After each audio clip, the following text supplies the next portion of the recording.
What are we doing here? And where are we gonna go? It's like we just woke up one morning, and then it's welcome to the show. Don't ask any questions, just go with the flow. Make as much money as you can, and try your best not to get broke. Copy everything you see on the TV, from the hairstyles to the clothes, and don't think too often, just do exactly as you're told. And if you ever get confused, then just turn towards the alcohol. You still hear your thoughts? Then just turn up the radio as you learn to live a lifestyle of drugs, sex, and rock and roll. But in all honesty, I just need to know, is there more to the cycle than growing and getting old? Living and dying just to leave behind a happy home and a whole lot of property that somebody else is going to own. I just really need to know before the casket's closed, 'cause I'm not willing to gamble with my soul, nor am I ready to take any chances. These are just simple life questions, and I'm just searching for some answers. Like, what are we doing here? And what is our purpose? How did we get here, and who made us so perfect? And what happens once we go, or is this world all really worth it?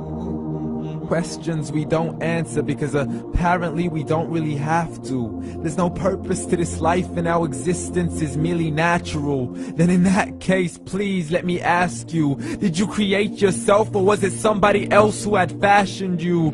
'Cause you're a being that's impeccable, faultless and unparalleled. You're a product of supreme intelligence, and I'm merely being rational. For there isn't a camera on this earth that can come close to the human eye, nor a computer that can compete alongside the human mind. And if the whole world was to come together, we wouldn't be able to create a single fly. So many signs, yet we still deny. As science tries to justify that all this could come from none, when it's a simple sum. 0 plus 0 plus 0 cannot possibly ever give you 1. So from where did all this order come? But everything has its origins, a maker, a creator of its own. I mean, the only reason you're watching this video is because somebody had to press upload.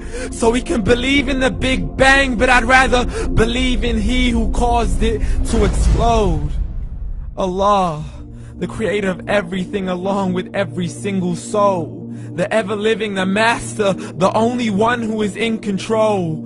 Unlike his creation, beyond our imagination. And no, he's not a man, nor does he have any partners in association. He's on his own. And no, he did not ever leave us alone. Just like every manufacturer, he left us with an instruction manual.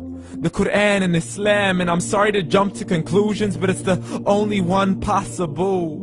The only definition of God is the one and only supreme being. It's logical, a book with 0 contradictions, with miracles that are both scientific and historical, all revealed over 1400 years ago.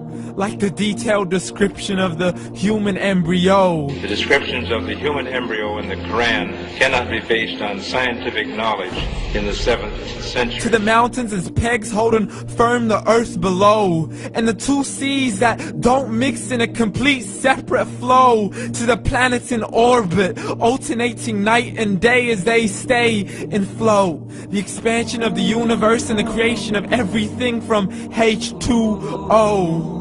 To the stories of the past and the preservation of Pharaoh. To identifying the lowest point in the land where Persia defeated Rome. The gushing fluid that created man in the glands between the ribs and the backbone. And not a word has changed, it's still the same. So please explain how all this was known over 1400 years ago. To a man who couldn't read or write, as he would recite whatever the angels spoke. And if you still don't believe, please try to come up with something that's even close. But you can't, so we took God as a mockery and his messengers as a joke. Muhammad could not read or write. How's somebody who can't read or write gonna start a religion? Dismissed his scriptures as legends and tales of the ancient folk, as we live life according to our whims, desires, and hopes. saying this life is the only home we will ever know. We will live then die, then simply turn to bones. YOLO! Correction, after the grass dies, the rain arrives and it regrows, and Allah promises to do the same thing to your very soul and bring you back from your very fingertips to your toes, as the all-seeing supreme being watches us so close, and we are surely being tested in our wealth, our health, and our self, and everything that we've been blessed with. So believe, for we will surely be resurrected and be brought back to our Lord and account for every single deed, as He hands us our books and orders us to read. From the bad to the good and everything in between. You yourself are sufficient for your own accountability, so don't be mad at me. You are the one who thought He wouldn't come back to me. I gave you a whole life long to search after me, but you were busy in all that which was temporary. So read, and glad tidings to all those who believed. And if you disbelieve, read. And don't let that day be the first day you find out what your life really means. Read.